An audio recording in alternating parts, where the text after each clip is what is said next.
So guys, it's game day, October the 11th, Terrifier 3 officially releases. I could not be more excited to see this movie, been waiting such a long time to see it. I'm going down to my local cinema tonight, 6:30 p.m, have my tickets booked, could not be more excited.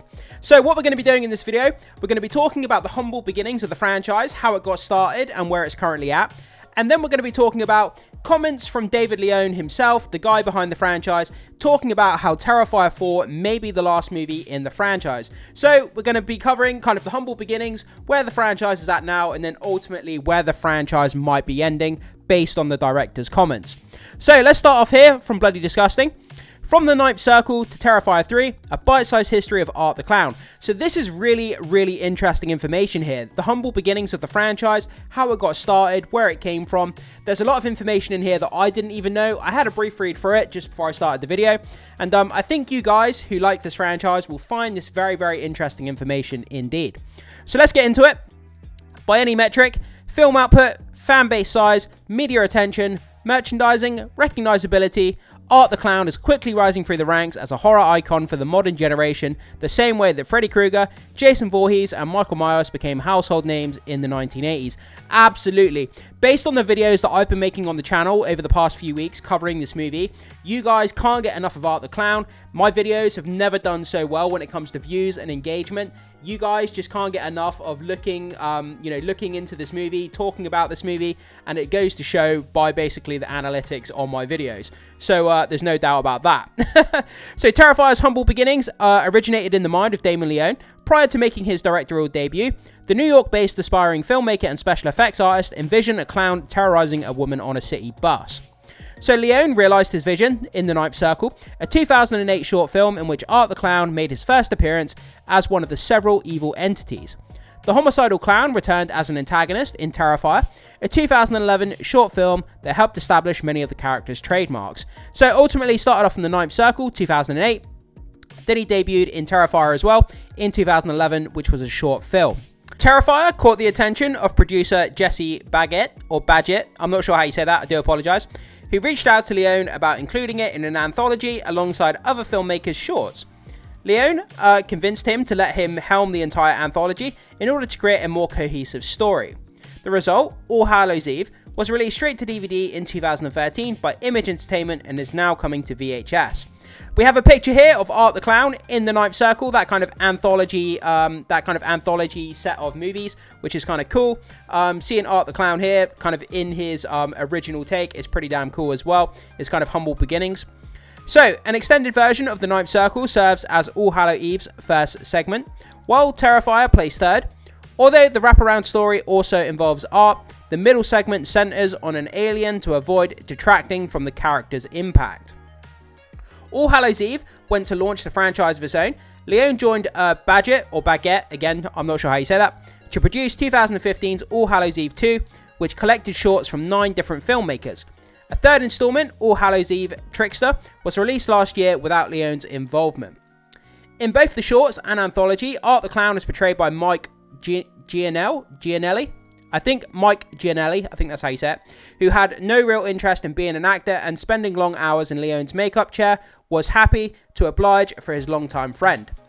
When Leone decided to give Art the Clown a proper feature with Terrifier, Gianelli turned down the offer to reprise the role. He left big clown shoes to fill, but the loss turned out to be a blessing in disguise when Alabama native David Howard Thornton booked the role.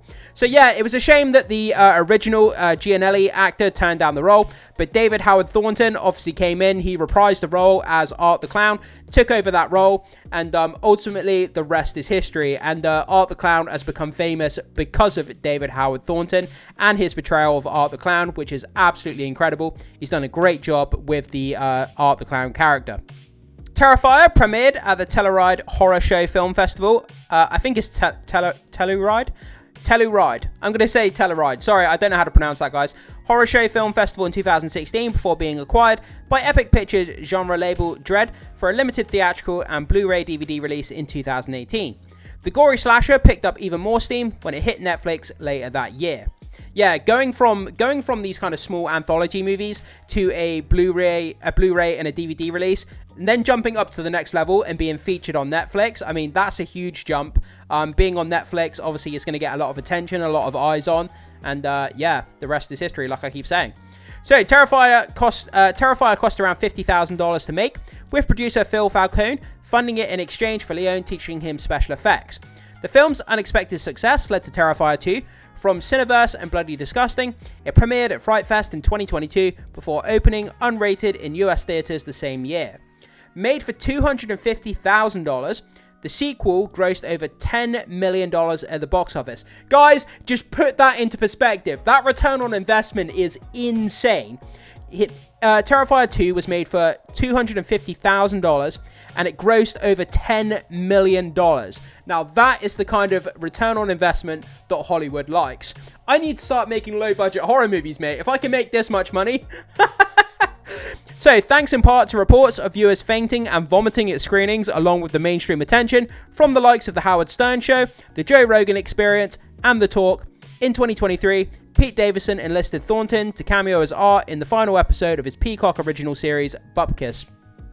I mean, being featured on shows like Howard Stern and The Joe Rogan Experience, they have millions upon millions of, subscribers that watch these talk shows. So having your movie kind of featured or talked about on like The Joe Rogan Experience, the amount of exposure that your movie is going to get is insane. That marketing, pays for itself, in a lot of ways.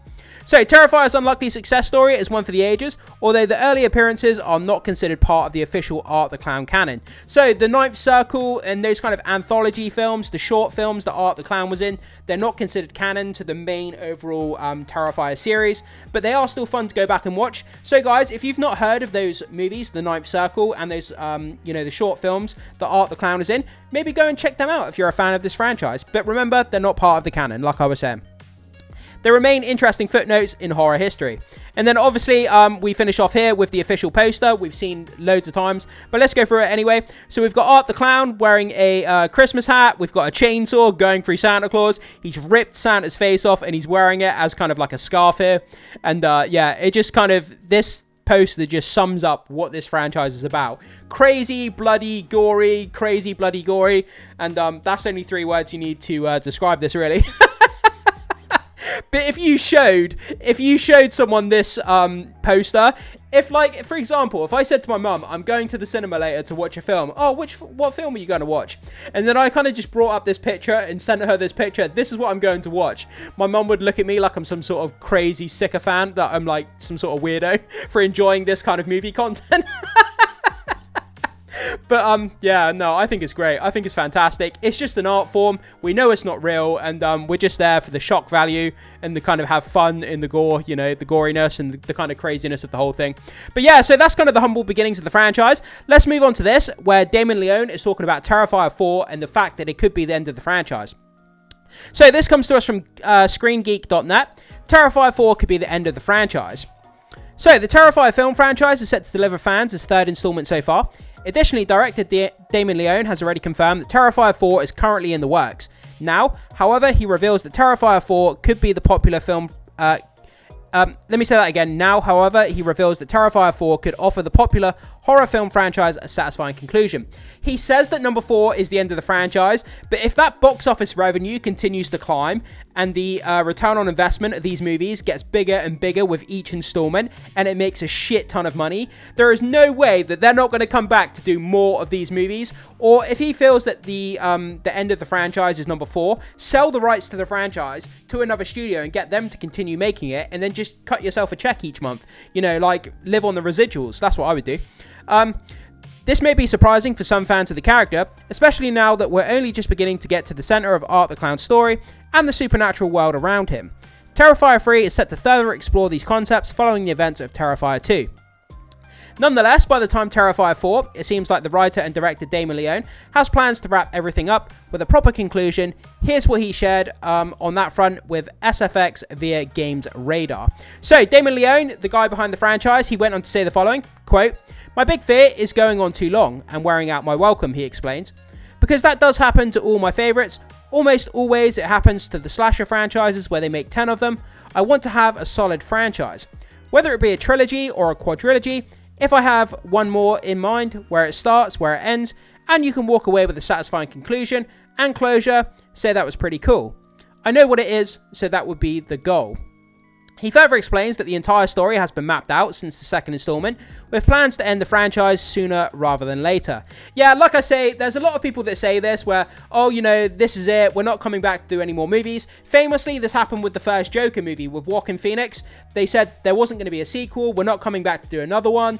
But, you know, when the box office debuted for the first Joker movie, it made over $1 billion, won Joaquin Phoenix the Oscar. So, you know, money talks in Hollywood, and if the third installment comes out and it generates a shit ton of money, and based on the interest I've seen, it's going to make a lot of money, I think, especially for the amount of budget that it cost. They'll definitely come back to make more of these movies. There's no way they're going to leave this amount of money on the table when it comes to this franchise. So he further said this: I have the whole story mapped out. I had it mapped out since part 2. Honestly, which is huge. Knowing where you're going to end is probably the hardest thing, and I figured out the ending to this a while ago. Of course, before you can consider where Terrifier 4 might go, we'll have to see how the third installment turns out. Terrifier 3 is set to be released this month, October the 11th, 2024, which is today. So excited, guys. I haven't been this excited for a Halloween period in such a long time. And having great Halloween movies, you know, it just gets you more in the spirit, and it's great. So stay tuned for additional Terrifier film franchise updates. That goes for you guys on this channel as well. I'm going to watch the movie tonight. If I get a load of walkouts, I'm going to try and do a review of the movie, and I'll talk about if there's any walkouts of my screening of this movie, because I'll be curious to see that opening scene, which is getting like all of the praise in the world for being disgusting and vile. So I'm really, really interested to see if anybody walks out during the screening of this movie. But guys, so that's kind of the humble beginnings of the franchise, how it got from, you know, being this kind of indie low-budget horror film up to the current day Terrifier 3, and then potentially Terrifier 4 being the ending of the franchise, as stated by the actual sort of creator and director of the franchise. So I throw it off to you. What do you think about this? Did you find anything interesting, learning a little bit about the history of Art the Clown and where he came from? And what do you think about Terrifier 4 potentially being the end of the franchise? Do you think they should continue going on and making, you know, 10, 15, 20 of these movies like they do with other horror franchises? Or do you think number 4 would be the perfect way to end this franchise? Whatever your thoughts are, jump into the comment section and let me know. Thanks so much for watching. Hit that like and subscribe, and I will see you in the next one.